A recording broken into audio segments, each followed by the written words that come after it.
ጊዜ ነው እነዚህን ከሃዲያኖች አላህ ሱብሓነሁ ወተዓላ የተከበሩት ወራቶችን በወጡ ጊዜ ከሃዲያኖችን ባገኛቸውባቸው ስፍራ ግደሏቸው ያለው። ገብቶሃል አይደል? እዚያው ላይ አላህ ሱብሓነሁ ወተዓላ ሲናገር ቃላቸውን የጠበቁትን ግን እነሱን እንዳትነኳቸው ቃላቸውን እስከጠበቁ ድረስ ጠብቁላቸው ጊዜያቸውን እያለ ይናገራል። አሁን አውጥቼ ላሳየህ። እሱ አውጥቼ ላሳየህ። ሳላህ ታውጣለታለህ? ይቻላል። ትልቁ ላይ አድርገኝ። ሱረት ተውባን ሙሉ ስናነበው ጊዜ ቆይ ላሳየህ።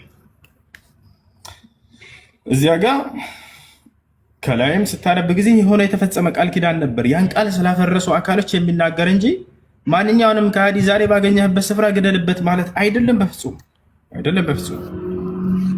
ያው እና ይሄ ነው አሁን የተናገርከው ሱረት 5 ላይ ያለው ነው። 5 ላይ ካለው ወደ 4 ከፍ ስትል ራሱ እነማን እንደሆነ ይለይልሃል። ያው የተከበሩት ሞሮች ይሄ ነው አይደለ? ቁጥር 5 እድሜ የተከበሩት ሞሮች የሚለው እያዩት ነው።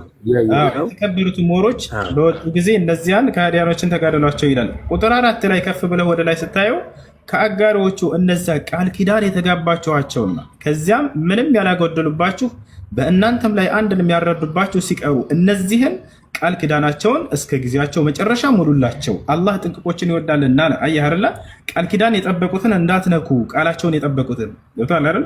እነሱን እየተናገረ ነው። ወረድ በልና አንድ ያሳየ በቃላቸው እስከ ጸኑ ድረስ እናንተም ጽኑላቸው የሚለውን አሳየ። ወረድ ወረድ ወረድ ወደታች ወደታች ወረድ ከሱ በታች ያለ እሱ ላይ ያውና እሱ ላይ ቁጥር 7 ላይ ተመልከት ነው። ቁጥር 7 ላይ ምን ይላል? ያው ምን ይላል? እነዚህ በቃል ኪዳናቸው ለእናንተ ቀጥ እስካሉላቸው ድረስ ለእነርሱም ቀጥ በሉላቸው ይላል። አየህ አይደል? የተፈጸመ ቃል ኪዳን አለ። ቃላቸውን ቀጥ እስካሉ ድረስ እናንተም ቀጥ በሉላቸው። ታዲያ እነማንን ነው ተዋጉ የተባለው ከተባለ ወረድ በላፈሉ አላ ቱቃቲሉነ ቀውመን ነከሱ ኢማነሁም የሚለውን ያሳየ። ውረድ ምን አይነቶችን እንደሆነ ቀደምን ብያለሁኝ። በሶስት ምክንያት ነው ተዋጓቸው የተባለው። ውረድ ውረድ። አሁንም እሱ 13 ላይ እሱ በቃ 12 ያው ተመልከተው። ከቃል ኪዳናቸው በኋላ መሐላዎቻቸውንም ቢያፈርሱ ሃይማኖታቸውን ቢያነውሩ እያለ ይናገራል። መሪዎቻቸውንም በክህደት እሱኛ ከታች ያለው 13 ላይ አሁን በደንብ አስተውል። ያው መሐላዎቻቸውንም ያፈረሱትን አለ። አንድ ያ ቃል ኪዳናቸውን ያፈረሱትን መልእክተኛውንም ለማውጣት ያሰቡትን ህዝቦች አለ። ያው ሁለተኛ ነቢዩ ሙሐመድን ጭራሽ ከመዲና ሄደው ለማሳደድና ለማስወጣት አሲረው ነበር። እነሱ ለመጀመሪያ ጊዜ ጀመሯችሁ ሲሆኑ አለ። ጦርነቱን ከሃዲያኖች ናቸው መጥተው መጀመሪያ የጀመሩት ቃላቸውን አፍርሰው ጭራሽ ረሱልን ዳግም ከመዲና ሄደው ለማሳደድ አስበው መልእክት ከዛ መጀመሪያ ጦርነቱን ራሳቸው ስለጀመሩ አካሎች የሚናገር ስለነዚህ ከሃዲያኖች እንጂ በሰላም ስለተቀመጡ ቃላቸውን ስለጠበቁት አይደለም። ገብቷል?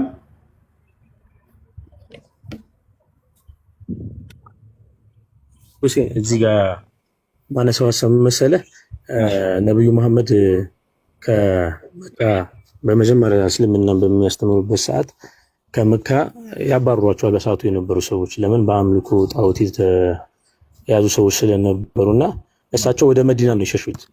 መዲና ሆነው ግን የተወሰኑ ተከታዮችን ካፈሩ በኋላ ለነሱ ተከታዮች የሚያበሏቸው፣ የሚያጠጧቸው፣ የሚያለብሷቸው እንዳጡ ከዛም በኋላ ግን ይሄ ያ መስመር የንግድ መስመር ስለነበረ የመካ ሰዎች ብዙ ንግዶችን ሸቀጦችን ያጓጉዙ ነበርና ከነሱ በመዝረፍ ለራሳቸው በሚያደርጉበት ሰዓት ነው የመካ ሰዎችም ወደ መሐመድ ጥቃት ለመሰንዘርና ወደዚህ ጦርነት ውስጥ ሊገቡ የቻሉበት ምክንያት ማለት ነው።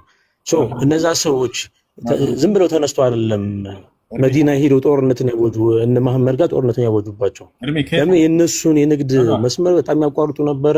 እርሜ አሁን ለተናገርከው ማለት ይሄንን ጥቅስ አሁን መጽሐፏን እየገለጥኳት ነበረ።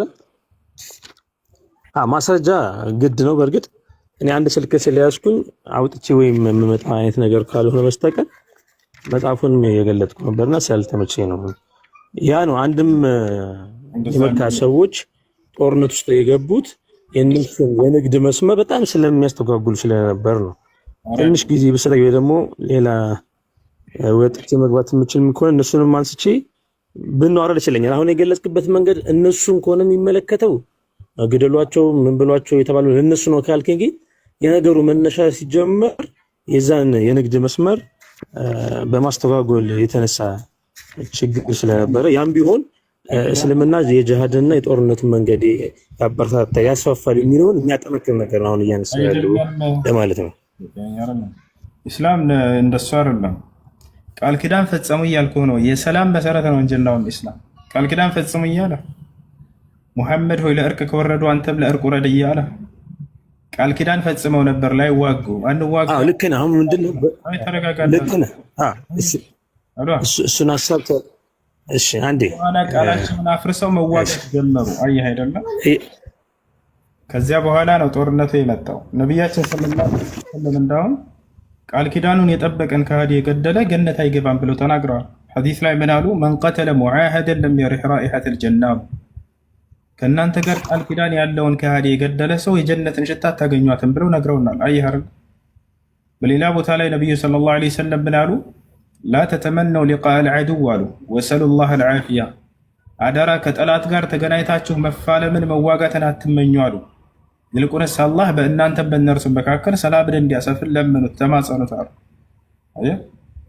እነዚህ ሰዎች ግን መጥተው ጀመሯችሁ እያለ እኮ አላ ቱቃቲሉነ ቀውመን ነከሱ አይማነሁም ወሀሙ ቢኢኽራጅ ረሱል ወሁም በደኡኩም አወለ መራ አለ።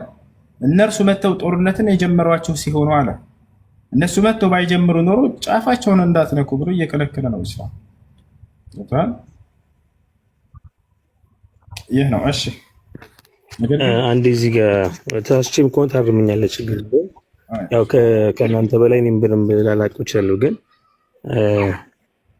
ጠቅሱን አውጥቼ ባሳየ ብነግርህ ደስ ይለኛል። ግን ከመካ ወጥተው ወደ መዲና ሲሳደዱ የተወሰኑ ተከታዮችን ከያዙ በኋላ እነዛ ተከታዮች ማልበስም ሆነ ማብላት ስላልቻሉ በዛ መስመር የሚያልፈውን ነገር እያገቱ በጦርነት ማለት ነው በጂሃድ ያንን ይዘው ሲያስቸግሯቸው ነው የመካ ሰዎች ወደ እነሱ ቃል ኪዳን ፈጽሙ የምትለኝን ደግሞ በዚህ መንገድ እንዳይሄዱ ስላሰቡ የተወሰኑ ሰዎች ጋር እንደተስማሙ ያንን አፍርሰው ግን ጦርነት የሚያዘምቱባቸው ከሆነ ይሄ ልሁና ጉዳይ ስለሆነ ወደ ጦርነት ገብተው አሁን ያልከውን አንቀጽ እዛ ጋር የሚያዝ ከሆነ በዛ መንገድ ነው ሊታይ የሚችለው። ዙሮ ዙሮ በዛም ብታነሰው በዛም በአንተ ሐሳብ እንኳን ቢሄድ ከጦርነት ያልወጣ ሐሳብ ነውና እስልምና በጦርነት መንገድ የተስፋፋ ለጦርነትና ለጂሃድ የተመቸ እምነት ነው ብዬ ያነሳውልህ ለዚህ ነው።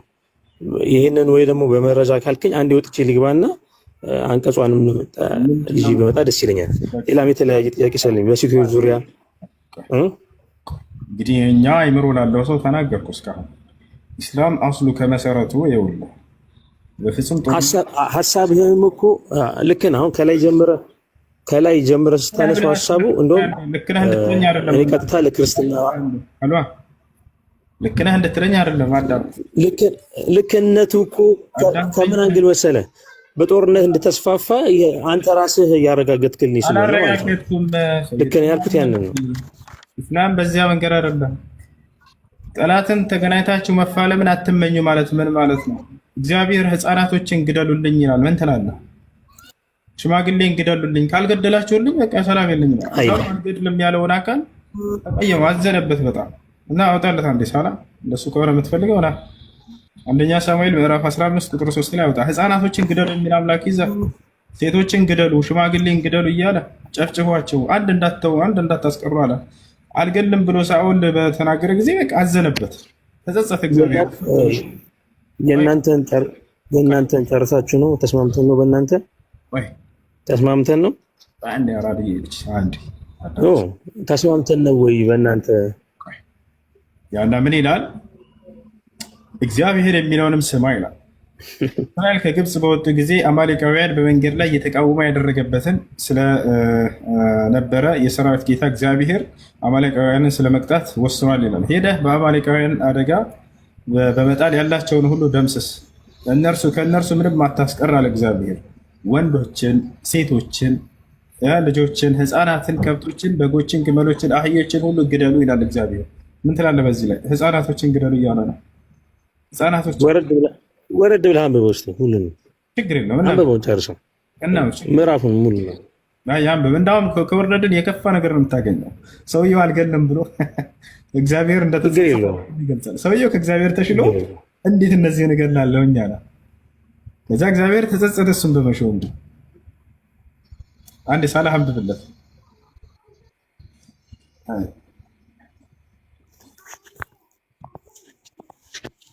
ሰው ከእግዚአብሔር ይሻላል። እንዴት እገላለሁ እንስሳ ብሎ አዘነ ሰውየው። እግዚአብሔር ለምን አልገደልክም ብሎ ተጸጸተ። አንብብለት ሙሉ። ኦኬ እንደዚህ ይላል። እግዚአብሔር ነው የሚያዘው። ያላቸውን ሁሉ ፈጽመህ አጥፋ፣ አትማራቸው። ወንዱን፣ ሴቱን፣ ብላቴናውን፣ ሕፃኑን፣ በሬውን፣ በጉን፣ ግመሉን፣ አህያውን ግደል። ሳኦልም ሕዝቡን ጠርቶ በጌልጋላ ቆጠራቸው። 200,000 እግረኞች ከይሁዳም 10,000 ሰዎች ነበሩ። ሳኦልም ወደ አማሌቅ ከተማ ወጣ፣ በሸለቆውም ውስጥ ተደበቀ። ሳኦልም ቀሌዋውያን ተነስታችሁ ሂዱ፣ ከግብፅ በወጡ ጊዜ እስራኤል ልጆች ቸርነት አድርጋችኋልና ከአማሌቅ ጋር እንዳላጠፋችሁ ከመካከላቸው ውረዱ አላቸው። ቄናውያንም ከአማሌቃውያን መካከል ሄዱ። ሳኦልም አማሌቃውያንን ከአውላድ ጀምሮ በግብፅ ፊት እስካለችው እስከ ሱር ድረስ መታቸው። ከላይ ያሉትም ማለት ነው። የአማሌቅንም ንጉሥ አጋግን በሕይወቱ ማረከው። ሕዝቡንም ሁሉ በሰይፍ ስለት ፈጽሞ አጠፋቸው፣ ጨረሳቸው። ምን ትላለህ? በእግዚአብሔር ትእዛዝ መሰረት በእግዚአብሔር ትእዛዝ መሰረት የተጸጸተበትን ደግሞ አሳየው። እንስሳቶችን አልገልም ብሎ እግዚአብሔር መጨረሻ ላይ እንዳለ አጠፋቸው። ቁጥር ስንት? መጨረሻ ላይ ያለው አብብለት መጨረሻ ነው። ሳኦልም ወደ ቤቱ ወደ ጊብዓ ወጣ። ሳሙኤልም እስከ ሞተበት ቀን ድረስ ሳኦልን ለማየት ዳግመኛ አልሄድም። ሳሙኤልም ለሳኦል አለቀሰ። እግዚአብሔርም በእስራኤል ላይ ሳኦልን ስላነገሰ ተጸጸተ። ለምን መሰለህ ሁሱ፣ ይሄ አይገርምም? ለምን መሰለህ? በእግዚአብሔር የማያምን ለእግዚአብሔር የማይገዛ ምድር ሁሉ አይደለም በምድር በነፍሱም ይቀጣል። ይሄንን ታውቃለህ አይደለ? ይሄ ደግሞ የነበረው በኦሪት ስርዓት የነበረ ስርዓት እንጂ በሐዲስ ኪዳን የጸና ስርዓት አይደለም። አንድ ሁለተኛ የሳኦልና የቤተሰብ በዚህ ይሄ ሁሉ የተፈጸመባቸው ሰዎች እየሰማኝ ነው። እግዚአብሔር አልታዘዝም ያሉ የነቢዩን ትእዛዝ ያልፈጸሙ የእግዚአብሔርን ቃል ያልፈጸሙ። ለምን ሰዶምና ገሞራ እኮ ሙሉ እኮ ከተማው በሳት ጠፍቷል። ያንን ምን ልትለው ነው? እስቲ ያስረዳኝ። የሎጥ ቤተሰብ ብቻ ሲቀር ቁርአን ላይ የምትጻፈ ነው አይደለም? በሎጥ ዘመን እኮ የነበሩት ሰዎች ሰማ አይደለም? አሁን ለምሳሌ በሎጥ ዘመን የነበሩ ሰዎች እኮ ሙሉ ወጣቶች አይደለም? ወደሱ እንሄዳለን። ይሄ ትእዛዝ ነው። እግዚአብሔር ግደል አይደል? አዳምጠኛ አዳምጠኛ። በቁርአን ላይ የተጻፈውን አንድ ሀሳብ አለ፣ እኛም እናንተም ሸር የምናደርገው የሎጥን ቤተሰብ የአብርሃም ቤተሰብ ሁላችንም እንቀበላለን አይደል? ሎጥና ቤተሰቦቹ ግን ሲቀሩ ሙሉ ከተማ እኮ ነዷል። እዛ ከተማ ውስጥ ሕፃን የለም አለ የሚል ካለ ቁርአን ላይ ታሳየኛለህ። እዛ ከተማ ውስጥ ሕፃን የለም ወይ? ታሳየኛለህ። ችግር የለውም እቀበላለሁ። ታሳየኛለህ። እዛ ከተማ ውስጥ ሕፃን የለም ወይ? ሴት የለም ወይ? አረጋዊ የለም ወይ? ያንን ምን ልትለው ነው? ቁርአን ላይ ችግር የለውም። ታሳየኛለህ። ወላሂ ችግር የለውም። አብሽር። ሕፃን ልጆችን ገድሏል አላህ የሚል ካለ ያንን ስትመልስ አሁን ያነሳኸው ነገር ግልጽ ይሆንልሃል። ገልጿል። ችግር የለውም። እሄዳለሁ ወደ ቁርአን። አሁን በምን ምክንያት ይሄ ቃል ተጻፈ? ሕፃናቶችን ገደለ የሚል የለም። አሁን አዳምጥ። ሕፃኑን ግደል እያለ ይናገራል እዚህ ጋር። እግዚአብሔር ሕፃናቶችን ግደሉ ብሎ የሚያዘው ምን ኃጢአት ሰርተው ነው እነዚህ ሕፃናት ልጆች? የአረበኛው ላይ ብታዩት ወሩዳ ይላል። አይናገሩም። ሰዶም እና ጎሞራ በሳት ጠፍታለች አልጠፋችም? ቁርአን ላይ ያለ የለም? ይሄ ትእዛዝ ነው። ቆይ አንዴ። እግዚአብሔር ሕፃናቶችን ግደሉ ይላል። አዳምጠኝ፣ ይሄንን መልስልኝ። ቆይ ሰዶም እና ጎሞራ በሳት ጠፍታለች አልጠፋችም? እሱን ነገር እሺ፣ አሁን ልመልስ እኔ በእኛላ አዳምጣለሁ። ግን አንተም ይሄንን ሐሳብ የምትረዳው አሁን ያነበብክልኝ ሐሳብ የምትረዳው በሰዶምና በጎሞራ ከተማ ውስጥ ሕፃናትን ልጅ ገደሉ ስለሚለው አርዕስት ነው ያወራነው። ሕፃናት አሉ፣ ቤቶች አሉ። ግን ያ ለመዓት የተላከ መጥፋት የነበረባቸው እንደዛ አይደለም። ይሄ እንደዛ ሳይሆን ይሄ ትእዛዝ ነው እያልኩህ ነው። እዚህ ጋር ሕፃናቶችን ግደሉ ይላል። በእስልምና ያለው ያኛውም እኮ ትእዛዝ ነው። መላእክት እኮ ተልከው ነው ታዘው እኮ ነው ያጠፉት እኮ። አንዴ ላውራ ድምፅ ስጠኝ። አንተ ሕፃናት ነው እንደ የሚገርም ሙሉ ከተማ እኮ ጠፍቷል። እናረጋጋው ኤርሚን። አንድ ኤርሚ ይሰማሃል? ይሰማል ኤርሚ? ይሰማኛል ግን ማለት ነው። ይሄን ሐሳብ ተረዱኝና ሌላ ብተን ይላል። አሁን ገደለ የምትለው አንዴ ተረጋጋ። አንዴ ተረጋጋ ኤርሚ። አንዴ ቅድም አንተ እዛ ጥያቄ አነሳ። ሁሱ የትም ሳይሄድ እዛ ቦታ ላይ ሆኖ አውዱን እየጠቀሰ አስረዳ። ከዛ ደግሞ ሁለተኛ ጥያቄ ጠየቀ። አንተም ደግሞ እዚህ ላይ ትቆምና ቆይ አንዴ ተረጋጋ። ቆይ አንዴ ኤርሚ ቆይ እስልምና በጅሃድ ይስፋፋል። አንዴ ኤርሚ አንዴ ተረጋጋ። እሱ አስረዳ። ቅድም ረጅም ሰዓት ወስዶ አንተ ደግሞ እቺን ፓርት አስረዳ። ኤርሚ አንዴ መልስ ከሌለ የለም ማለት እኮ ይቻላል። ከዛ ወደ አንተ ጥያቄ መሄድ ይቻላል። አሁን እዚህ ላይ አንተ እዚች ፓርት ላይ ያለችው ደግሞ በቃ አውዱ ላይ አሳየን። ይሄው እየጠየቁ ህፃናት ለምንድነው እዚህ ክፍል ላይ እንዲገደሉ የታዘዘው? ይሄንን መልስልን ስፔሲፊካሊ። በቃ እዚህ ጋር ቆመ ማለት ነው። መልስ ከሌለ የለም በለን በቃ። አብዱከሪም እሺ፣ አንዴ እኔ ስማኝ፣ ችግር የለውም። መልስማ ቤተክርስቲያን አላት፣ አብሽር እንዳታስብ። ግን ምንድነው መልስ ቤተክርስቲያን ካላት ወደ መልስ ወደ መልስ ኤርሚ ወደ መልስ እዚህ ጋር ያለውን ፓርት ህፃናትን ገደሉ ነው። ወደ መልሱ አውዱ ላይ መልሳ ጆሮ ያለው መስማትን ይስማ ይላል። አዳምጠኝ፣ ችግር የለውም አብሽር። እኔ ጥያቄ ሲጀመር የጠየኩት እስልምና በጅሃድና በእንትን ይስፋፋል፣ ስለሱ መልስ ስጠይቀው ወደ ይገባ እሱን ጨረስን እኮ እሱን ጨርሷል። እዛ ጨርሰን እዚህ መተናል። አሁን እዚህ ላይ መልስ አለ። እዚህ ጋር መልስ ካለ ወደ መልሱ ነው። አሁን ላይ የምታነሱት ምዕራፍ እና የምታነሱት ሀሳብ ምንድነው የሚያሳየው? ልክ ሎጥ ቤተሰቦች ተርፈው ሰዶምና ገሞራ እንደጠፉት አይነት ነው። ቅጣት ነው፣ የተላለፈ ቅጣት ነው። ለእግዚአብሔር አልገዛም ያሉ ሰዎች የጠፉበት መንገድ እንጂ የተለየ እግዚአብሔር ገዳይ ሆኖ አይደለም። እየመለስኩ እኮ ነው። ለምን አታዳምጡኝ? እየጠየቅኩ እኮ ነው። በቁርአን ላይ ሰዶምና ገሞራ ጠፍተዋል አይደል? በዛ ሰዶምና ገሞራ ውስጥ እሱ ልጅ እኮ ውስጡ ተሸንፏል። ውስጡ ተሸንፎ ነው። አሁን ቀድማ አትሸነፍ ኤርሚ ይኖራል። እሺ ካልተሸነፍ ተረጋጋ። አላስወራልከም እኮ አንዴ ኤርሚ ረጋ በልና ጥያቄውን አዳምጠህ መልሳችሁኝ እየመለስኩ ነው። እሺ አዳምጥ አንድ ጊዜ። ይኸውልህ አሁን እዚህ ጋር ስጠይቀው ጊዜ ከቁርአን ጋር ካላነጻጸርኩኝ አለ። ችግር የለውም እኔ ላነጻጽርልህ። እሺ ልንገርህ፣ እዚሁ ቃል በቃል እጥር ምጥል ባለ መንገድ እግዚአብሔር ምን አለ? ህፃናቶችን ግደሉ ይላል። ታዲያ በእስልምና ያለው ነገር እንዴት ነው ከተባለ ቃል በቃል ህፃናትን አትግደሉ የሚል ነው ያለው። ላሳይህ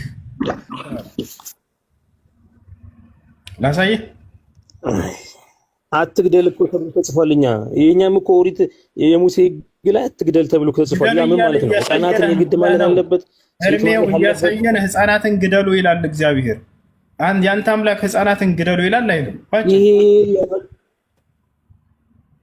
በሶዶምና በገሞራ ከተማ ውስጥ ህፃናት የሉም። ስለ ሶዶምና ስለ ገሞራ ይመልስልኝ። በሳት የጠፋው ከተማ ህፃናትን ግደሉ ይላል እያልኩህ ነው። በዛን ግን ነው የምትረዳው። ህፃናትን ብለህ ህፃናትን ብቻ አይደለም የምታነሳው። እሺ ቆይ አዳምጥ እንጂ አንተ ጋር ቃል በቃል ህፃናትን ግደሉ የሚል ህግ አለ። እኛ ጋር ደግሞ ህፃናትን አትግደሉ የሚል ነው ያለው። ምን ትላለህ?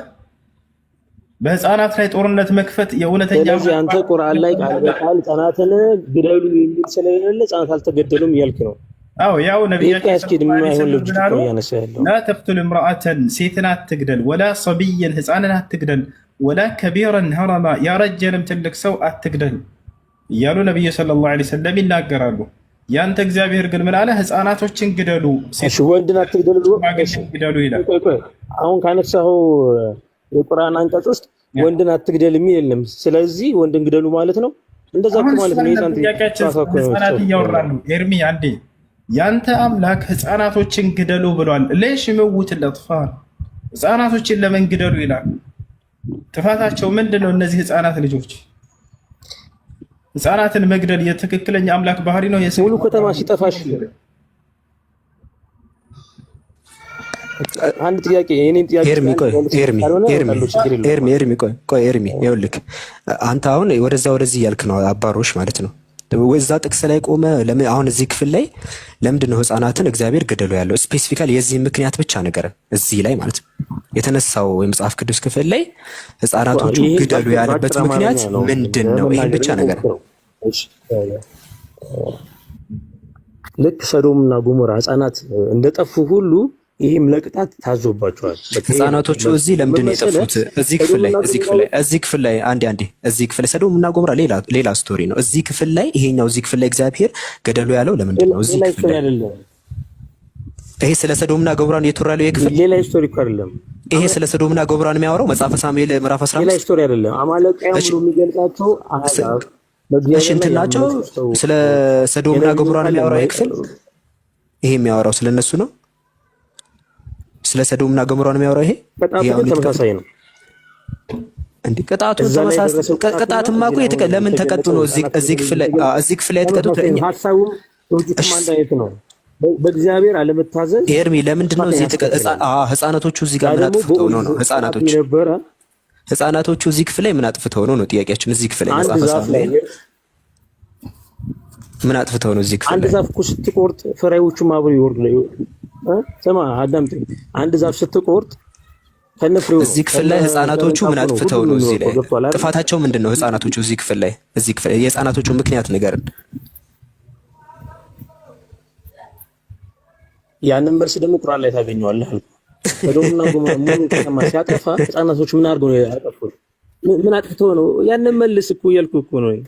አባሮሽልኝ ኤርሚ አባሮሽልኝ ቤተክርስቲያን መልስ አላት አላልከንም? የቤተክርስቲያኗን መልስ መስማት ፈልገን እዚህ ጋር ህፃናቶች ምን አጥፍተው ነው እዚህ ክፍል ላይ በሰዶምና በገሞራ የጠፉት ህፃናት በቁርአን ላይ ተገለጹት? ምን አጥፍተው ነው? ያንን መልስ እሱን እዛው ራሱን ችሎ ሌላ ጥያቄ ነው። እዚህ ጋር መልስልን። ያንተ ቤተክርስቲያኒቷ ቁርአንን መመለስ ጀመረች እንዴ? ያ አይደለ አያገናኙም። እዛ ክፍል ላይ እዚህ ላይ መልስ በኮ ቤተክርስቲያኒቷ መልስ የላትም በለና ወደኛ እንመለስ። መፍትሄ ያላት እቺ መፍትሄ ያላት እዚህ ጋር መልሱን ንገረን። ይሄው እዚህ ጋር ገሞራ የጠፉት ህፃናት ጥፋታቸው ምን ሆኖ ነው? ኧረ እባክህ እዚህ መጽሐፈ ሳሙኤል ላይ ጀለስ እዚህ ክፍል ላይ ቤተክርስቲያኒቷ ሳሙኤል መጽሐፍ ላይ መልስ የላትም።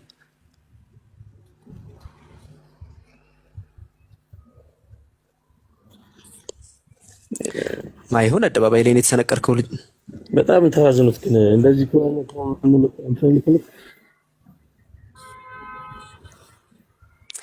ሁሱ በቃ ተመለስ፣ እጅ ሰጥቷል። እሺ እርሚዬ እንግዲህ ባጭሩ ህፃናትን መግደል የሚለው መጽሐፍ ቅዱስ ላይ ቃል በቃል ህፃናቶችን ግደሉ ይላል እግዚአብሔር ባጭሩ። በእስልምና ያለው ግን ላ ተቅቱሉ ጥፍለን ሰጊረን ወላ ሸይኸን ከቢረን ይላል። ነቢዩ ሙሐመድ ሰለላሁ ዐለይሂ ወሰለም ምን አሉ? አደራ ህፃናትን አትግደሉ፣ ሴትን አትግደሉ፣ ሽማግሌን አትግደሉ ብለዋል። እንደ ክርስትና ግን ሴቶችን፣ ህፃናቶችን፣ ሽማግሌን ይላል። እንግዲህ ምርጫው ያንተ ነው። ያው እና እያሰመረልን ሐዲስ ላይ ነቢዩ ሙሐመድ ሰለላሁ ዐለይሂ ወሰለም ላ ተቅቱለን እምረአትን ወላ ሰብየን አሉ። ሴትንም ሆነ ህፃንን እንዳትገደል አሉ። ወላ ከቢረን ሀረማ ያረጀንም ሽማግሌን አትግደል አሉ። እኔ አንድ ጥያቄ ልጠይቅህና በቃ እወጣለሁ። ልትሆና ምን አለ መሰለህ፣ አሁን የአንድ ስልክ ስለሆነ ያዝኩት መረጃም ማቅረብ እየሰጠሁ አይደለም። በእርግጥ ሎጂካል ተከራክሮክ ያለሁት ግን ለአንተ አንድ ጥያቄ ልጠይቅህ። በቁርአን ላይ ሰዶምና ገሞራ ያሉት ሙሉ ህዝብ ሲጠፋ ህፃናት የሉም ወይ? የነዛ ህፃናት ጥፋታቸው ምንድን ነው? ያንን መመለስ ከቻልክ እዚህ በመጽሐፈ ሳሙኤል ላይ ህፃናትን ግደሉ ተብሎ ተጽፏልና እግዚአብሔር ገዳይ ነው አትልም ነበርና በዛ ደረጃ ነበር የምትረዳው። ይሄ ራንደም ያሉ ህፃናትን ጨፍጨፉ የሚል እሺ ለአንድ ልጨርስ። ራንደም በየመንደሩ በየሰፈሩ ያሉትን ህፃናት ግደሉ እንደማይል ይገባ ነበረ። ያንን እስቲ አስረዳኝ። ሰዶምና ገሞራ ላይ ቁርአን ላይ የጠፉ ሰዎች ህፃናት የሉም ወይ? ሴቶች የሉም ወይ? አዛውንት የሉም ወይ? እነዛ የጠፉበት ምክንያት ምንድን ነው? እስቲ አስረዳኝና ያንን ከመለስክልኝ ያንተን ቃል ደግሞ ወይ ጠይቄ እመጣለሁ ወይ ደግሞ እንስማማለን። አንተ ቃል እንስማማለን። በጣም ጥሩ። ህፃናቶችን ገድላ ነበሩ የሚል የለም። ያው ባጭሩ እርሱ ካለ አሳየን። አንተ ችግር የለም ትልቁ ላይ ላድርግህ። ስለዚህ ሰዶምና ገሞራ ላይ ህፃናት አልነበሩም፣ ወጣቶች ነበሩ ሙሉ የጠፉት ማለት ነው። ህፃናቶች ነበሩ የሚል የለም። አለ ካልከና አሳየን፣ ችግር የለም። ትልቁ ላይ ላድርግህ።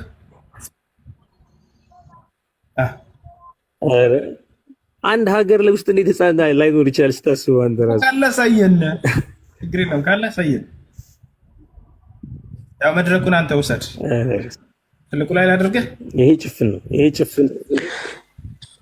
ክላስ እኮ ሁሱ እዚህ ላይ እኮ እኛ በመንት ማድረግ እንችላለን። ባይዘው ኤርሚ እዚህ ላይ ለዚህ መልስ አለን እኮ ባይዘው ህፃናቶች አሉ እንኳን ቢባል መልስ አለን። ከምን አንጻር ካልከኝ ምክንያቱም ይሄኛው የተበላሸው እሳቦት ባይዘው ጄኔቲካሊ ትራንስፈር ይሆናል። ባይዘው የጄኔቲክ አልተር ከሆነ ይሄኛው ሳውት ለምሳሌ ይሄ ጌዮችን ካያቸው እኛ ተፈጥሮ እንደዚህ ነው ውስጣችን የሚያስበው ይላሉ።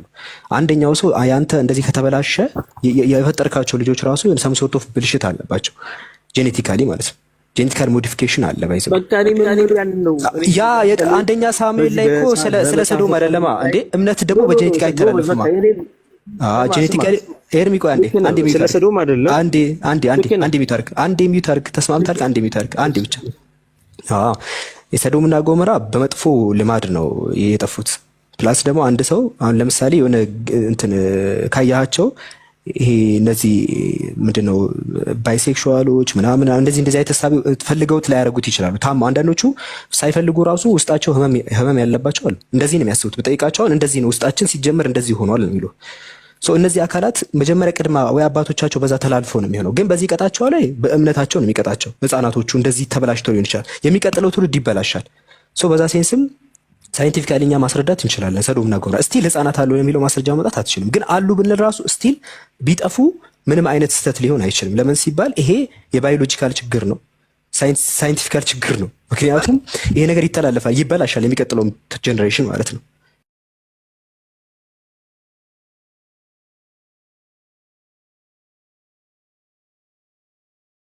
ወሬቨር ሰውነታቸው ላይ እንደዛ ሊሆን ይችላል። በቃ ስታስባቸው ይሄ ነው ሰውነታቸው። ወንድ ሲያዩ ይፈልጋሉ እንደዛ።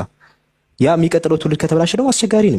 እነሱ የሚወልዱት ልጆች እንደዛ ያስቸጋሪ ሰው ሊጠፉ የግድ ነው ካሉ ራሱ ማለት ነው። ግን አንደኛ ሳሙኤል ላይ ያለው ግን ስለ ሰዶምና ስለ ባዮሎጂካል ህመም አይደለም የሚያወራው። ምንም የማያገናኘው ነገር ነው። ህፃናቶቹ አድገው ሊስተካከሉ ይችላሉ። ምንም የማያገናኘውም ነው። ከዚህ ጋር አታገናኝ።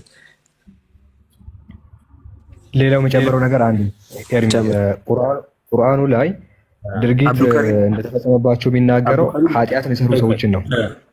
ኃጢአትን የሰሩ ሰዎችን አጠፋናቸው ነው። አንዴ ይበቃል። የአብዱልቃድር ማብራሪያ በጣም አሪፍ ነው፣ ተመችቶኛል።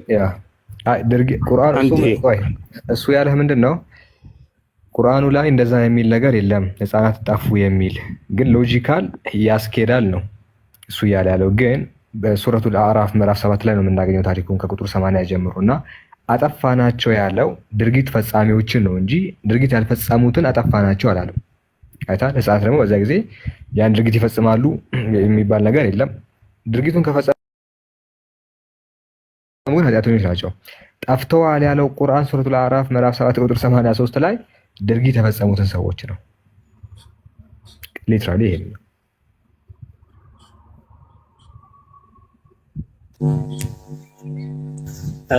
እኔ አንድ ሀሳብ ልስጥና እናንተ ናችሁ ባይዘው ወደዚህ ርዕስ ያስገባችሁ እንጂ ይሄ የርዕሱም ጉዳይ አልነበረም። ሲቀጥል ግን አብዱልከሪም በቃ የሚገርም ማብራሪያ ነው የሰጠኝ። የኔም ሀሳብ እሱ ነው። አማልቃውያን ተብሎ በመጽሐፈ ሳሙኤል ላይ የተነሱት ሰዎች በተደጋጋሚ ጦርነትን የሚያውጁ እስራኤልን የሚወጉ ጄኔቲካል ፕሮብሌም አይደለም።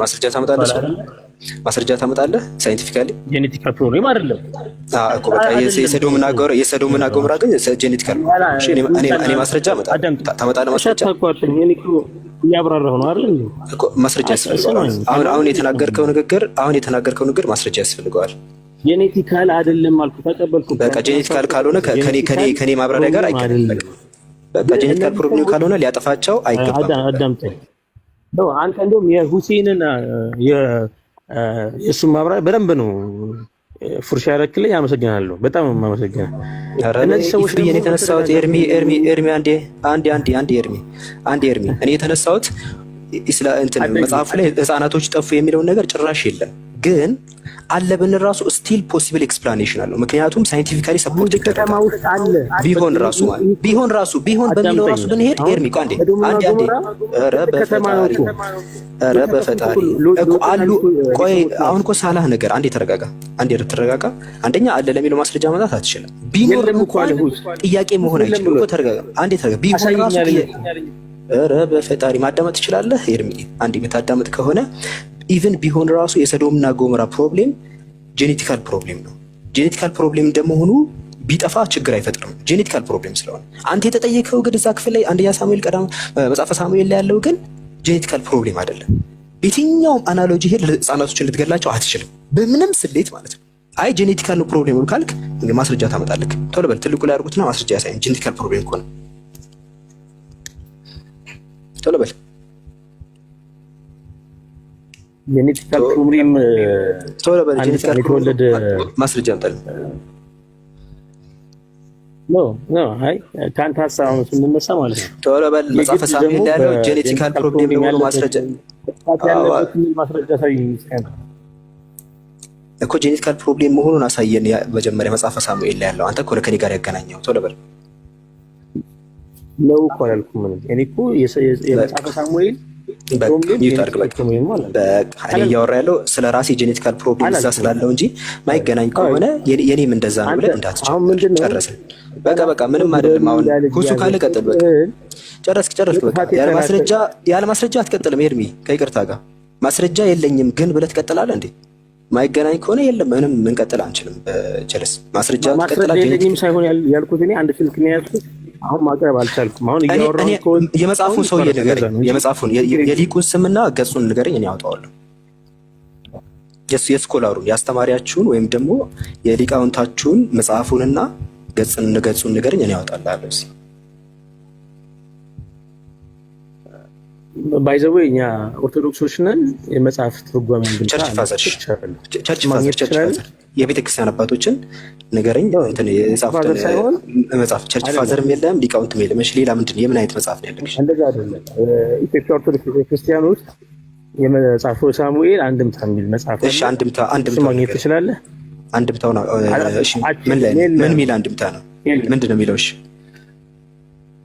መጽሐፍ ሳሙኤል አንድምታ ገጽ ስንት ላይ ነው? እዛ ላይ ለምን ገጽ ስንት ላይ ነው? አሁን ያዝኩት ምዕራፍ ይዘህ ብትሄድ ታገኘዋለህ። ምንድን ነው የሚለው? እሺ ጽሑፉ ላይ እዛ ቦታ ላይ የሚናገረው ከፍተዋለሁ። ምንድን ነው የሚለው እዛ ክፍል ላይ? አንተ ንገረኝ። እንዳነበብከው አክት እያደረግ ስለሆነ ምንድን ነው የሚለው እዛ? ገጹንና ንገረኝ። ንግግሩ አንድምተዋለህ። ገጹንና ንግግሩ ንገረኝ። አሁን ያወጣው ምዕራፍ ስንት ነው? አንደኛ ሳሙኤል ምዕራፍ ስንት ነው? በቃ ለማንኛውም ሙስሊሞች ጋር ከዚህ በኋላ ገብተን እንደዚህ አታደርግሽ። ራስህ ነው ወደ እንደዚህ አይነት ነገር ውስጥ የገባው ራስህ ነው። እንደዚህ አይነት ነገሮች አታደርግ። ሁሱ ካለ ቀጥል። እሺ ጌታ ዘመንህን ሌላ ጥያቄ እንጠይቅህ ወይስ ትጠይቃለህ? ሶስተኛው ስለ ሴቶች መጠየቅ የፈለግከው አለው እኮ። አዎ ስለ ሴቶች ነው ኤርሜ ነብይ ጠይቅ የፈለግ ሰው ወይ ልጠይቅ? እሺ ጠይቅ። ችግር የለውም። የመጀመሪያው የአንድ ሴት ምስክር የአንድ ወንድ ምስክር ለሴቶች ሲሆን ሁለት ሴት ነው የሚሆነው ከአንድ ወንድ ጋር እኩልነት ለመፍጠር ማለት ነው ይላል። ይሄ ምን ማለት ነው? ሁለተኛ ደግሞ ለባሏ ካልተገዛች ወይ ደግሞ እሱ የሚፈልገውን ነገር ካላደረገችለት እንዲደበድባት ሁላ የሚጠቅስ አንቀጽ አለ በቁርአን ላይ። እና እነዚህ ሁለቱን ጉዳዮች እንዴት ነው የምታዩቸው? እንዴት ነው የሚታየው? እሺ በመጀመሪያ ሴት የወንድ ግማሽ ናት የሚል አመለካከት አላቸው ክርስቲያኖች። እንደዛ የሚል ቃል የለም በቁርአንም በሐዲስም ላይ እንደዛ የሚል የለም። ለምንድን ነው አንድ ወንድ በምስክር ጊዜ ምስክር ነው ያልኩት እኮ በምስክር ጊዜ በሁሉም ምስክር ጊዜ አይደለም። እሺ ብድር የገንዘብ ብድር ላይ አስመልክቶ የሚናገር ነው። አየተ ደይን ላይ ታገኘዋለህ። እሱ ገብቶሃል? ያ አዩሃ الذين آمنوا إذا تداينتم بدين ብሎ ይጀምራል አንቀጹ። እናንተ ያመናችሁ ሰዎች ሆይ ብድርን በምትበዳደሩ ጊዜ ይላል። የዛኔ የሚደረግ ምስክር ላይ ነው። በሌላው ምስክር ላይ ከወንድ ጋር በኩል መልኩ ነው። ለምሳሌ አንድ ወንድ ዝሙት ሰርቷል ቢባል ወይ ሰርታል ቢባል ለዚህ ጊዜ ምስክር ያስፈልጋል። የዛኔ ሴትም ወንድም እኩል በሆነ መንገድ ነው ምስክሩ። በሌላው በሁሉም ምስክር ጉዳይ ላይ ነው። በዚህ ላይ ብቻ ሲቀር በዚህ ላይ አላህ ሱብሓነሁ ወተዓላ ፈኢን ለም የኩና ረጁለይኒ ፈረጁሉ ወምረአታኒ ሚመን ተርደውነ ሚነ ሹሀዳእ አን ተضل ኢሕዳሁማ ፈቱዘኪረ ኢሕዳሁማ አልኡኽራ ነው። በመጀመሪያ ምን አለ? ሁለት ወንዶች ይመስክሩ አለ። አየህ፣ ሁለት ወንዶች ይመስክሩ። ለምን ሁለት ተባለ? ጎደሎ ስለሆነ ነው ሁለት ሊሆን የተባለ? ላ ጎደልና አይደለም። ስለ ጎደልነት አያወራም፣ ስለ ግማሽነት አያወራም። እንዳጠቃላይ አንድ ወንድ ከሌለ ሁለት ሴቶችና አንድ ወንድ ይሆኑ አለ። ለምን? ጎደሎ ስለሆነ አለ አላለም። የወንድ ግማሽ ስለሆነች አለ አላለም። ታዲያ ምንድን ነው ያለው? አንዷ ብትረሳ ሌላኛዋ እንድታስታውሳት አለ። ስለ መርሳት ነው የሚናገረው። ገብቶሃል አይደል? አንዷ ብትረሳ ሌላኛዋ እንድታስታውሳት ዘንድ አለ። ከዚህ አንጻር ነው። እሺ ስለ መርሳት እንጂ የሚናገረው አንቀጹ ስለ ሴት ግማሽነት፣ ስለ ጎደሎነት አይደለም። ብዙ ጊዜ ሐዲሱን በተሳሳተ መንገድ ሰዎች ይፈስሩታል።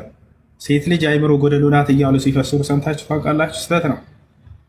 ነቅስ የሚለው የግዴታ መጉደል ብቻ አይደለም። ነቅስ ማነስም ይሆናል፣ መጉደልም ይሆናል። በእርግጥ ልክ እንዲሁ ደግሞ መርሳትም ይሆናል። ታዲያ ስለምንድን ነው የሚያወራው ከተባለ በዚህ ሐዲስም ላይ ሆነ በቁርአኑ ላይ የተያያዘ ነው። ስለ መርሳት ነው የሚያወራው። አንዷ ብትረሳ ሌላኛዋ እንድታስታውሳት ሁለት ሴቶች ይመስክሯል። አላህ ስለ መርሳት ነው የሚናገረው። ገብቶሃል አይደለ? መርሳት ታዲያ የሚያስወቅስ ነው ወይ? አይደለም። እየተወቀሰች አይደለም በዚህ ነገር ላይ እንዳውም በጣም እየተወደሰችበት ነው። እንዴት ከተባለ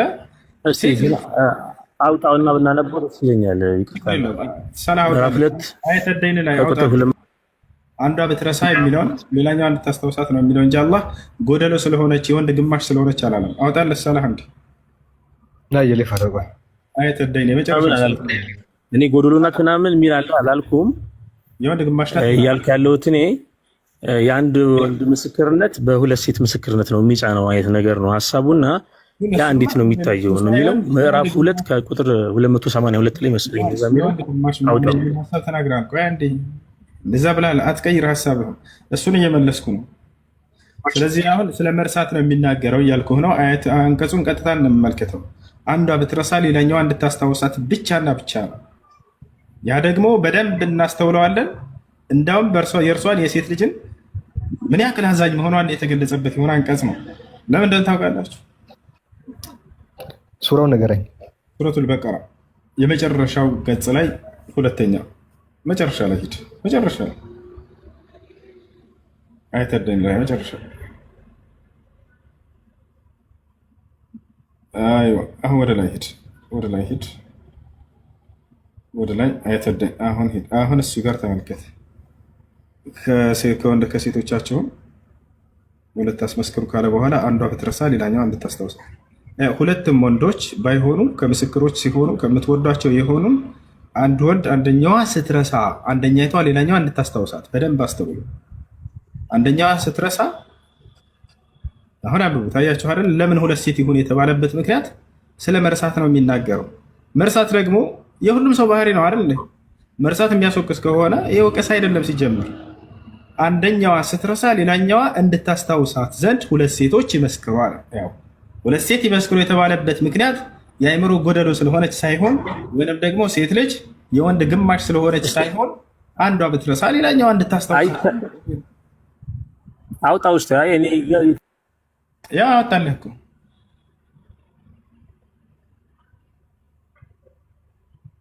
ምን ትላለህ? ሴቶች ግን ደካማ ናቸው። እንደ ክርስትና ደካማ ፍጥረት ተብለዋል። ደካማ ፍጥረት እድሜ አየህ፣ ሴቶች ደካማ ፍጥረት ናቸው የሚለውን አወጣለት። ማየት ትፈልጋለህ? እንቶ የክርስትና በዚህ ጉዳይ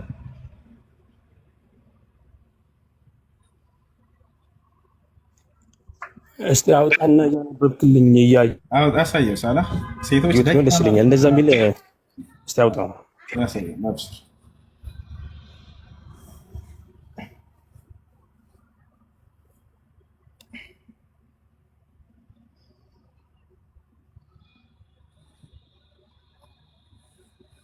ያውና እንዲሁም እናንተ ባሎች ሆይ ደካማ ፍጥረት ስለሆኑ ከሚስቶቻችሁ ጋር በማስተዋል አብራችሁ ኑሩ ይላል። ማስተዋል የሚለው የአእምሮ ስራ ነው አይደለም? እንዳውም የአእምሮ ደካማ መሆኗን በደንብ አድርጎ ቁልጭ አድርጎ የሚያሳይ ነው። ደካማ ፍጥረቶች ብሎ ገልጿቸዋል ሴቶችን ክርስትና።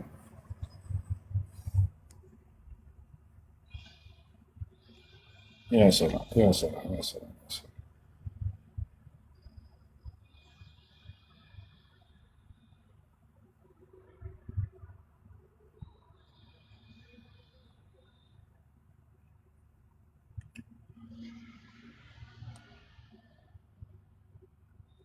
ሚስጥር መያዝም አይችሉም ይላቸዋል።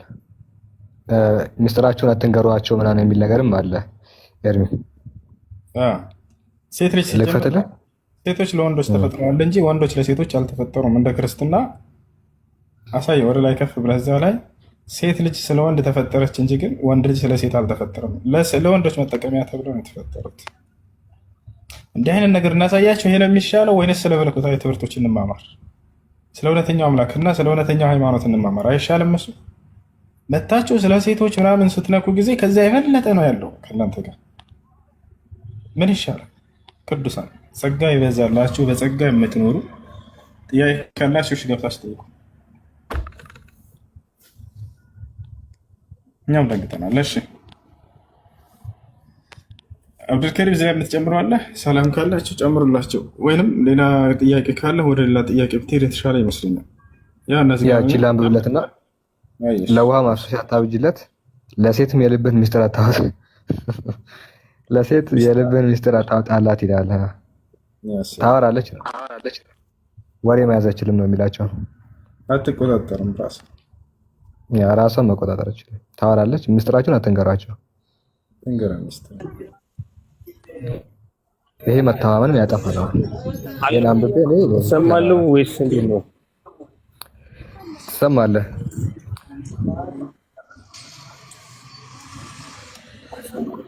እሺ ትሰማለህ? ዩሱፍ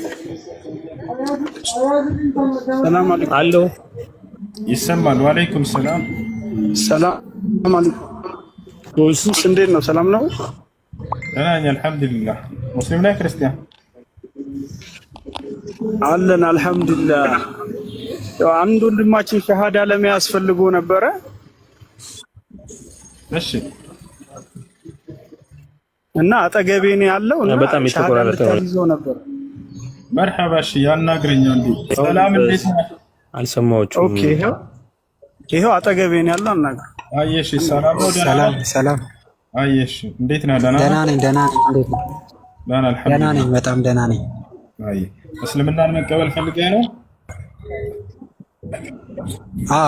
አዎ። እሺ የምለውን ቃል አብረኸኝ እየተከተልክ ነው። እሺ አሽሀዱ አላ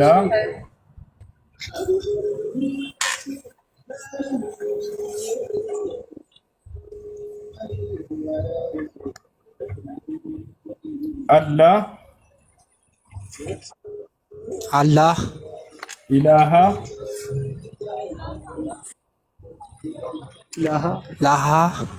ኢለላህ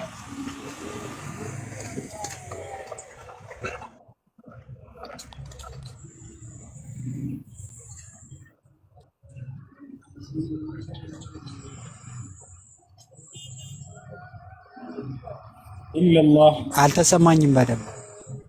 ኢለላህ ኢለላህ ወአሽሀዱ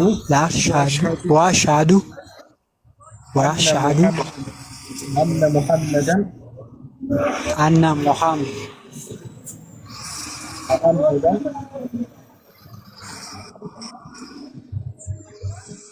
አልተሰማኝም። አነ ሙሐመድን ረሱለላህ። ማሻአላህ ጨርሳል። አላህ ምስጋና ይገባው። አሁን ያልከው ቃል የሸሃዳ ቃል ወይም ምስክር ቃል ይባላል። ትርጉሙ አሽሀዱ አላ ኢላሃ ኢለላህ ማለት እነሆ ከአላህ በስተቀር በእውነት የሚመለክ ሌላ አምላክ የለም ብዬ መሰክራለሁ ማለት ሲሆን፣ ወአሽሀዱ አነ ሙሐመድን ረሱሉላህ ማለት ደግሞ ሙሐመድም የአላህ መልእክተኛና ነቢይ ናቸው ብዬ መሰክራለሁ ማለት ነው። ከዚህ በኋላ ሙስሊሙ ነሃል፣ ለአላህ ምስጋና ይገባው። አንድ ሰው እስልምና ሲቀበል ከአላህ ዘንድ ምን ያገኛል ወደሚለው እንምጣ። የመጀመሪያው ምንድን ነው? ያለፈ ኃጢአት ይማርለታል። አምላክ አላህ ሱብሓነሁ ወተዓላ ወደ እርሱ የተመለሰ ባሪያውን ከኃጢአት ንጹሕ አድርጎ ይቀበለዋል። ቁል ሊለዚነ ከፈሩ ኢየንተሁ ይግፈር ለሁም ማ ቀድ ሰለፍ ይላል። ሙሐመድ ሆይ ለእነዚያ ላይ ካዱት እንዲህ ብለህ ንገራቸው፣ ካሉበት ክህደት ቢቆጠቡና ወደ እኔ ቢመለሱ ያለፈ ስህተታቸውን ሁሉ ምንላቸዋለሁኝ ይላል ነቢያችን ሰለላሁ ዐለይሂ ወሰለም። አልኢስላም የጅቡ ማ ቀብለሁ አሉ። እስልምና ከእርሱ በፊት ያለን ኃጢአት ያስተሰርያል፣ ያስምራል አሉ። ሰውየው ሲሰልም ጊዜ ያለፈ ኃጢአቱ ይማርለታል። አላህ ሱብሓነሁ ወተዓላ ንጹሕ አድርጎ ይቀበለዋል። ሌላው ነገር አንድ ሰው እስልምናን ከተቀበለ በቀጣዩ ዓለም አላህ ምን ቃል ገብቶለታል? ምን ተስፋ ሰጥቶታል? ከሞት በኋላ ስላለው ህይወቱ ወደ እንደ ስንመጣ አላህ በጣም በርካታ ቦታ ላይ ገነትን እንደሚሰጠውና በቀጣዩ ዓለም የዘላለማዊ ህይወት እንደሚያወርሰው ይናገራል። ኢነ ለዚነ አመኑ ወዐሚሉ ሷሊሓት ለሁም ጀናቱ ነዒም ኻሊዲነ ፊሃ ወዐደ ላሂ ሐቃ ወሁወል ዐዚዙል ሐኪም ይላል በሱራ ሉቅማን ላይ። እነዚያ በአላህ ያመኑና መልካምን የሰሩ ገነትን ይገባሉ ካለ በኋላ እነርሱም በጀነት ውስጥ ለዘላለም ዘውታሪዎች ናቸው ይላል። ይህም የአላህ ቃል ነው እያለ ይናገራል። እና ይህ ነው አንድ ሰው እስልምናን ከተቀበለ በኋላ ማድረግ የሚጠበቅበት ነገር ሻወር ይወስዳል ለሶላት ዝግጁ ይሆን ዘንድ።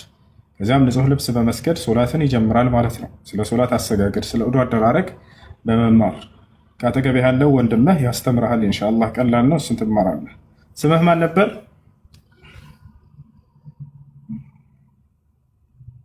ስሙ ማን ነበር? ይሰማል? ሚዩት ላይ ዩሱፍ ክፈትለት።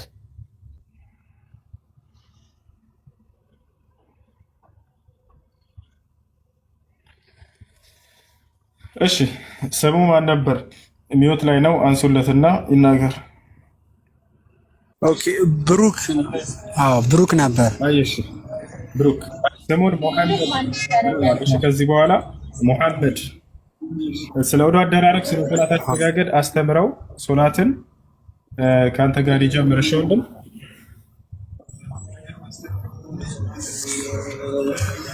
መርሃባ። እሺ ሁስ። እሺ መርሃባ። እሺ ጀዛከላህ።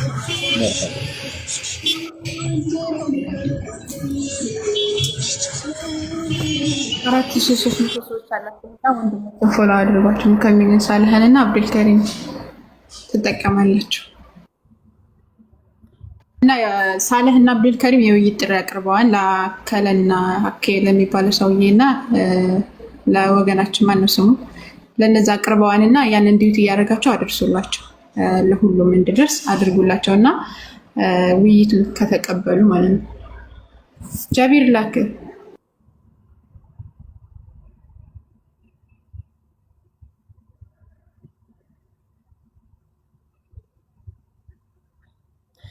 እሺ ጥያቄ ያለው ካለ መግባት ይችላል። ከሌለ የሆነ ርዕስ አንሱና አውሩ። ባረከላሁ ፊኩም።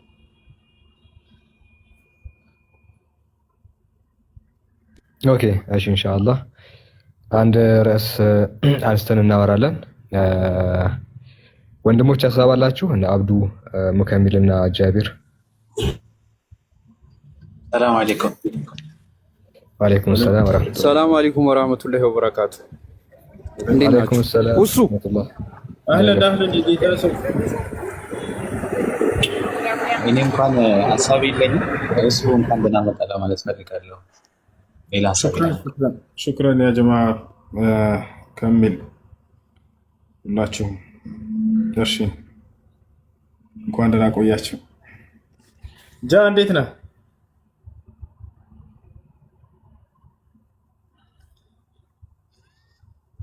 ጃ ሚዩት ላይ ነህ መሰለኝ። ወአለይኩም ሰላም ወራህመቱላሂ ወበረካቱ። የሆነ ሀሳብ አንሱና በቃ አውሩ። ትንሽ ደቂቃለች፣ ከዚያ ወደ ጁምዓ ሄዳለሁ። እሺ ያ የቅድሙ ርዕስ ላይ እናውራ። እስልምና በሰይፍ ነው የተስፋፋው ነው የሚሉት፣ ነገር ግን በፍጹም እንደዛ እንዳልሆነ በተቃራኒው የእናንተ እምነት ምን እንደሚያስተምር በዚህ ዙሪያ አንዳንድ ነገሮችን እንመለከታለን። ሰይፍን የሚያዘው እስልምና ነው ወይስ ክርስትና የሚል እናያለን። በዚህ ዙሪያ እስልምና ምንድነው የሚያስተምረው? ይሰማል ድምጼ? አንዴ ይሰማል አብዱ? አንድ ጊዜ ግን ቆይ፣ ከዛ በፊት ይሄ ቪዲዮን ሼር አድርገው ይመልሱ አንዴ። ሁላችሁም ገብታችሁ መጀመሪያ የምታገኙት ቪዲዮ እጅግ አስፈላጊ ስለሆነ በዚህ ሰዓት ወቅታዊ ስለሆነች እና ሁላችሁም እዚህ ያላችሁ ገብታችሁ መጀመሪያ የምታገኙት ቪዲዮ አለ፣ ሼር ፖስት አድርጋችሁ ተመለሱ። ኢምፖርታንት ስለሆነ አብዱ ፖስት ያደረገው ቪዲዮ አለ፣ እኔም ፖስት አድርጌያለሁ። ከዚህ ወጣችሁ አብዱ መጨረሻ ላይ ፖስት ያደረገውን ሪፖስት እና ላይክ፣ ኮሜንት፣ ሼር ታደርጋላችሁ። ላይክ አድርጉ በዋነኝነት ቫይራል እንዲወጣለት። ከዛ ሪፖስት፣ ከዛ ኮሜንት ላይ ታግ ታደርጋላችሁ። እኔም ቪዲዮ ፖስት አድርጌያለሁ። አንድ ክርስቲያን ወገናችን አለ፣ ለሱ የዲቤት ጥሪ አቅርቤያለሁ። ሰው የሚቀበል ከሆነ ለሱ ሼር ታደርጋላችሁ፣ ላይክ ታደርጋላችሁ። ኮሜንት ላይ እሱን ምን ታደርጋላችሁ? ሃሽታግ ታደርጋላችሁ። ከዛ ታመጡታላችሁ። ኦኬ ሼር ታደርጋላችሁ ለክርስቲያኖችም። ያንን ቼክ አድርጉ። ሁለታችን የሰራነውን ቪዲዮ እኔና አብዱ አንዴ እሱን ጨርሱና ተመለሱ። ከዛ በኋላ ወደ ትምህርታችን ምን ሄድ ይሆናል። እስልምና ነው ግደሉ የሚለው ወይስ ክርስትና ነው? እስልምና ምንድነው የሚያስተምረው የሚለውንም የምናይ ይሆናል ኢንሻአላህ። አንዴ የፈጠነ ጨርሱና ነው። እሺ ፎሎ ካላረጋችሁት አብዱን ፎሎ አድርጉት። እዚህ ውስጥ 4000 ሰዎች ያላችሁ 4000 ሰዎች አብዱን ፎሎ አድርጉት ትጠቀማላችሁ። ሁላችሁም እዚህ ውስጥ ያላችሁ ሙስሊሞችም ክርስቲያኖችም፣ በተለይ ክርስቲያኖች ፎሎ ብታደርጉት ብዙ ነገር ስለመጽሐፋችሁ ሊያስተምራችሁ ይችላል። ሙስሊሞችን ደግሞ ፎሎ አድርጋችሁ እሱ የሚሰራውን ቪዲዮ ኮፒ ሊንክ እና ሪፖስት ሼር አድርጉለት። ሁላችሁም እዚህ ውስጥ ያላችሁ በደንብ ሼር አድርጉ። ከጨረሳችሁ ወደ ፖይንታችን እንመለሳለን ጋይስ። አድርጋችኋል፣ በጣም ጥሩ። ፎሎ ካላረጋችሁት አድርጉ። እነ ዘህራ ሙስጠፋ ነሙ ከሚል ጃቢርን ሁሱን እንኳን ፎሎ ታረጉታላችሁ በእርግጠኝነት። እሺ ወደ እስልምናችን እንመለሳለን። እስልምና በሰይፍ ነው ወይ የሚስፋፋው የሚለው በፍጹም አይደለም የሚለው ቁርአን ላይ ሐዲሳችን ላይ ሳሂህ ሙስሊም ሳሂህ ቡኻሪ 6870 ላይ የአላህ መልእክተኛ እንደዚህ ብሎ ይናገራሉ። ዘ ፕሮፌሰር ሰለላሁ ዐለይሂ ወሰለም አልከባየር ዘ ቢገስት ሲንስ አር 5 ትላልቅ የሚባሉ ኃጢአቶች እነዚህ ናቸው። ሶሪ ቁጥር አልተቀመጠም፣ 3 ነው ያስቀመጡት። ትላልቅ ኃጢአቶች እነዚህ ናቸው። የመጀመሪያው ማሻረክ ነው አሉ። መጨረሻ ላይ ያስቀመጡት ምንድነው? ሶስተኛው ቱ መርደር ሰምዋን አንሎፉሊ የሰው ልጅን መግደል ከትላልቅ የሚባሉ ኃጢአቶች መካከል አንዱ ነው። ሰውን መግደል ከትላልቅ ኃጢአቶች መካከል አንዱ ነው እና ዝሙትን አትቅረቡ መንገድነትን ከፋ ካለ በኋላ ከዝሙት ቀጥሎ በጣም ትልቁ ኃጢአት ምንድነው? አትግደሉ ነው ያለው። ቃል በቃል ምንድነው ያለው እስልምናችን? አትግደሉ። የሰው ልጅን መግደል ከከባባድ ኃጢአቶች መካከል አንዱ ነው። ስለዚህ ይህንን ይመስላል። አንድ ሰው የገደለ ደግሞ በእስልምናችን በምድር ላይ ያላጠፋችን ነፍስ የገደለ ሰዎችን ሁሉ እንደገደለ ነው ይላል። የሰው ልጅን የገደለ ሰው ሰውን ሁሉ እንደገደለ ኃጢአት ይሆንበታል አለ። አንድ ሰው ከገደላችሁ ሁሉንም የሰው ልጆችን እንደገደላችሁ ይቆጠራል ይላል። ስለዚህ በእስልምናችን በዚህ ደረጃ የሰው ልጅን መግደል ክልክል እንደሆነ እንግዲህ በግልጽ ተቀምጦ ይገኛል ነው። ይሄ ከሆነ ብዙ ጊዜ ክርስቲያኖች እስልምና ላይ ጣታቸውን ይቀስራሉ። የእናንተ አምላክ ግደሉ ይላል ምናምን ብለው ይናገራሉ፣ የገዛ መጽሐፋቸውን ሳያውቁ ማለት ነው። ነገር ግን መጽሐፋቸውን በምንመለከትበት ጊዜ የምር አላህ ነው ወይስ እግዚአብሔር ነው ግደሉ የሚለው? ቁርአን ወይስ መጽሐፍ ቅዱስ ነው ስንል መጽሐፍ ቅዱስ ነው በጅምላ ሰዎችን የሚገለው። ይህንን በተመለከተ በአንድ ቀን እግዚአብሔር 500,000 ሰዎችን እንዳስገደለ ይናገራል። በአንድ ቀን ብቻ ስንት ሰዎችን? 500,000 ሰዎችን ማለትም ግማሽ ሚሊዮን ሰዎችን እንደገደለ። 500,000 ስንት ነው? ግማሽ ሚሊዮን ማለት ነው አይደለ? አንድ ሰው አይደለም፣ 50 ሰው አይደለም፣ 500 አይደለም፣ 5000 አይደለም፣ 50,000 አይደለም፣ 500,000 ሰዎችን በአንድ ቀን ብቻ ሲረሽናቸው እናያለን። ይሄን የት ነው የምናገኘው? መጽሐፈ ዜና መዋዕል ካልዕ ምዕራፍ 13 ቁጥር 15 ላይ የይሁዳም ሰዎች በጮሁ ጊዜ እግዚአብሔር ኢዮርብዓምንና እስራኤልን ሁሉ በአብያና በይሁዳ ፊት መታቸው ይላል። እግዚአብሔር እስራኤልን ሁሉ በአብያና በይሁዳ ፊት መታቸው።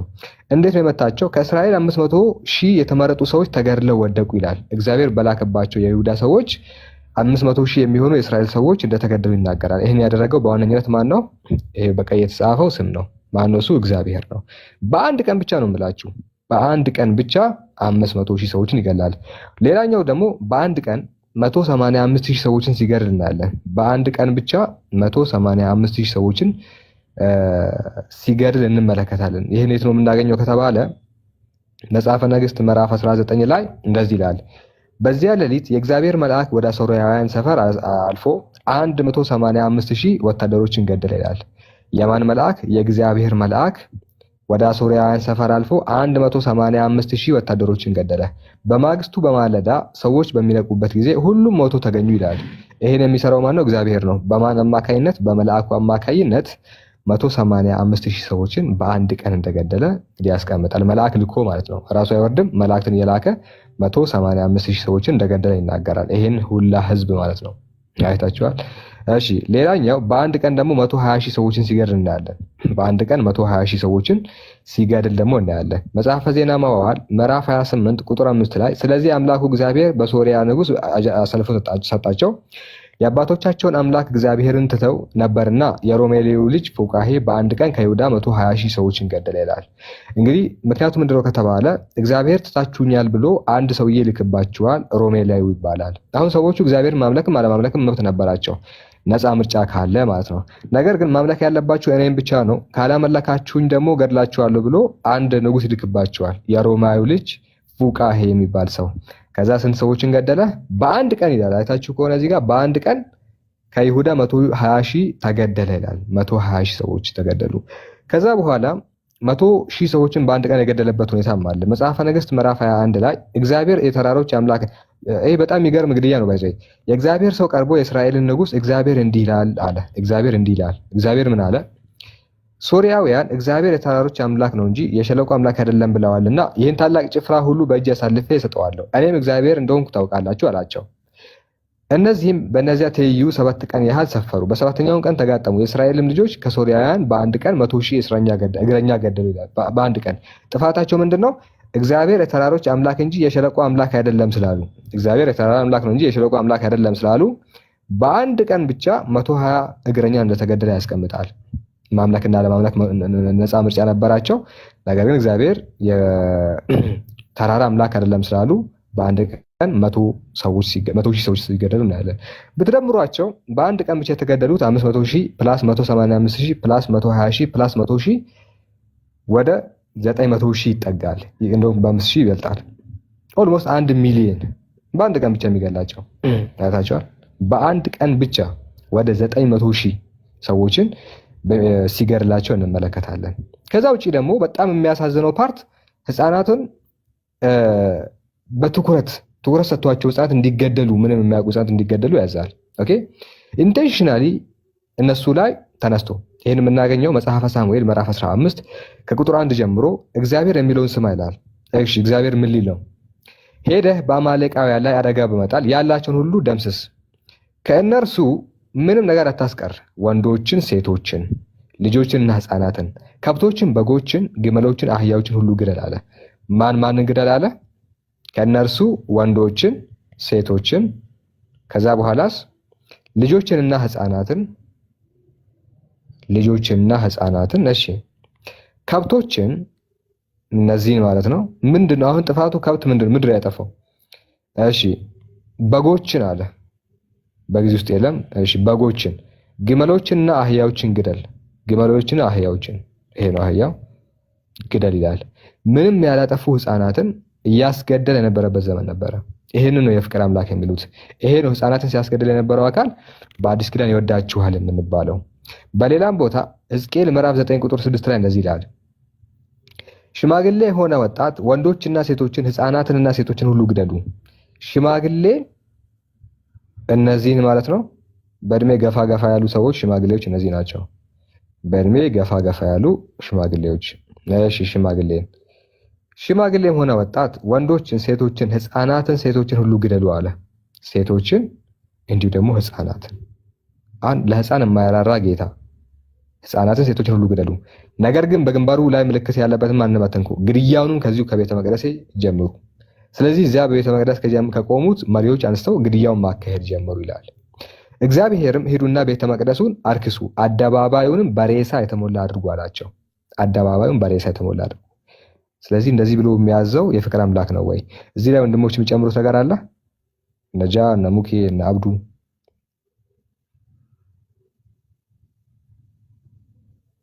ሀሳብ አላችሁ ወይ?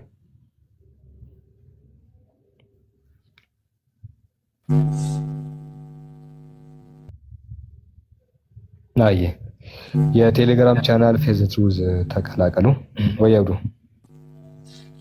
ይሄ ከግድያዎች በላይ ግን ኢሎጂካል የሆኑ ፍርዶች ነው የሚያስቁት። እስኪ እነዛ ካሉ አሳይ ይቻላል።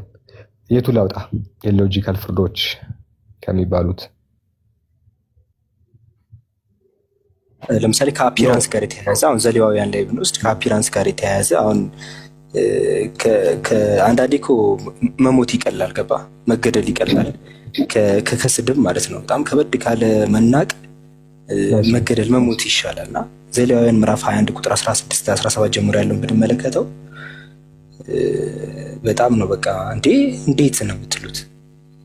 አንዳንዴ እንዴት ነው ምዕራፍ 21 እዚህ ላይ ከቁጥር 16 ላይ እግዚአብሔር ሙሴን ተናገረው ይልና ለአሮን እንዲህ ብለህ ንገረው ከዘርህ አለ እግዚአብሔር። እንግዲህ የሚመጡትን እየተናገረ በዘር ነው። አንደኛ አሁን ሀገራችን ላይ ከዘር ጋር ተያይዞ ብዙ ጭቅጭቅ ነው የሚነሳውና ይህንን ነገር አሁን መቃወም በጣም ነው የሚያስቸግረው። አንድ የመጽሐፍ ቅዱስ አንባቢ ሆኖ ይህን መቃወም ግን በነገራችን ላይ አሁን ሀገራችን ላይ በዘር ይጋጫሉ እንጂ በጣም ደስ የሚለው ነገር በአፒራንስ በገጽታ ግን እስካሁን አልተጀመረም።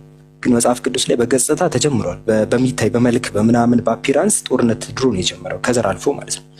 እዛ ላይ አሁን መጽሐፍ ቅዱስ አንብቦ ሰዎች በዚህ አፒራንስ ከጀመሩ እንግዲህ አፒራንሳችሁ እንደዚህ የሚከተለው የሆናችሁ እንግዲህ ተጨነቁ። ምን አለ እግዚአብሔር? ከዘርህ አለ ከዘርህ በቃ አሮን የሚለው በትውልዳቸው ነውር ያለበት ሁሉ የአምላኩን እንጀራ ያቀርብ ዘንድ እንዳይቀርብ አለ። ነውር ያለበት አካል ላይ እንዳይቀርብ አለ። ቀጥል አደረገና እነማን ናቸው የሚለው ነውሩን ዘረዘረ። ነውር ብሎ የጠራው ምን አይነት ነው ስትሉ የተፈጥሮ ሁኔታን ነው። እውር ለምሳሌ በቃ አይኑ ስለማይታየው ነውረኛ ስለሆነ እንዳይመጣልኝ አለ።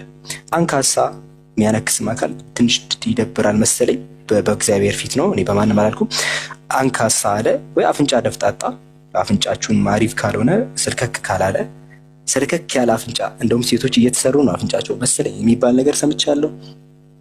እና እግዚአብሔርም ጋር እንትን ለማለት አፍንጫ ደፍጣጣ መሆን አያስገባም። ትርፍ አካል ያለው ለምሳሌ አንዳንድ ጊዜ ትርፍ አካል ይኖራቸዋል ሰዎች እጃቸው ጋር ወይ ነው ቦታ ላይ እንደዛ እንኳን ካለ የለም ማለት እጀ ሰባራ እግር ሰባራ በቃ ብቻ ምን አለፋችሁ የሆነ በማህበረሰቡ ላይ ችግር የሆነ የሚደብር ነገር የሚመስል ነገር አንዳንድ አስተሳሰባቸው ላይ ችግር ያለባቸው ሰዎች የሆነ ያስጠላሉ የሚያስቡትን በዛ ልክ ነው መጽሐፍ ቅዱስ እንደዛው የሚጠላቸው እነዚህ ሰዎች። ጎባጣ አለ ትንሽ ጎበጥ ካላችሁ ራሱ አይቀበላችሁም። ድንክ አለ ድንክ አጭር ማለት ነው። ይሄ ለእንትን መልመላ ነው የሚመስለው ለሞዴልነት ምናምን ነው የሚመስለው። ድንክ አጠር ያለ እንኳን አካል እንኳን እንዳይገባ ነው የተባለው እና ከካም ቋቆቻም ጃንደረባ ነውረኛ ሁሉ እንዳይቀርብ አለ። ከዛ ዝቅ ብሎ በቃ እንደውም ያልዘረዘርኩት ካለ ራሱ እነሱም እንዳይገቡ አለ። እነሱም ያልተዘረዘረ ካለ ራሱ ለምን ስንል ቁጥር 23 ላይ አንብብላችሁ ቁጥር 23 ምክንያቱን ይናገራል። ነገር ግን አለ ነውረኛ ነውና አለ ነውረኛ ስለሆኑ መቅደሶቼን እንዳያረክስ ወደ መጋረጃው አይግባ። መቅደሶቼን ይረክስብኛል አለ። እነዚህ ከገቡ መቅደሶቼ ይረክሳሉ አለ።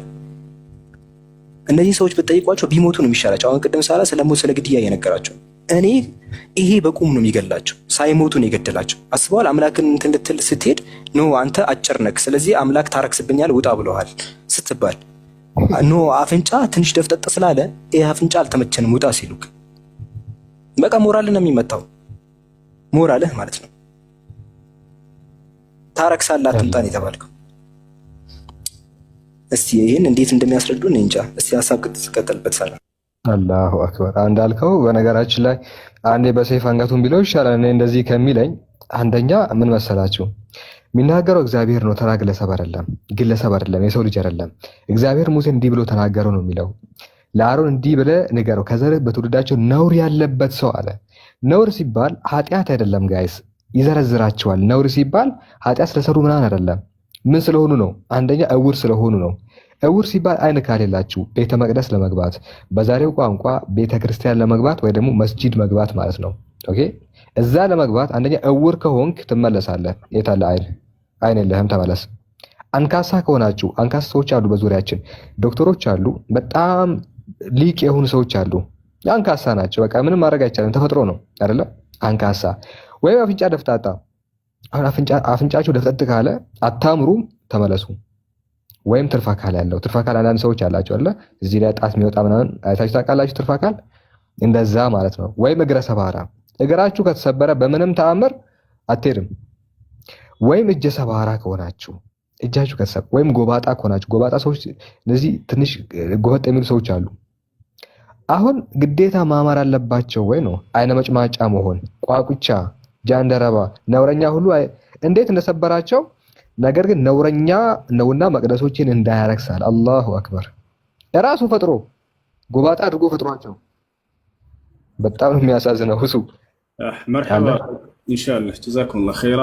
ከጁማ በኋላ እንመለሳለን ኢንሻአላህ። አሰላሙ አለይኩም ወራህመቱላሂ ወበረካቱ። ወደ ኹጥባ ምናምን እንሂድ። ወአለይኩም ሰላም ወበረካቱ።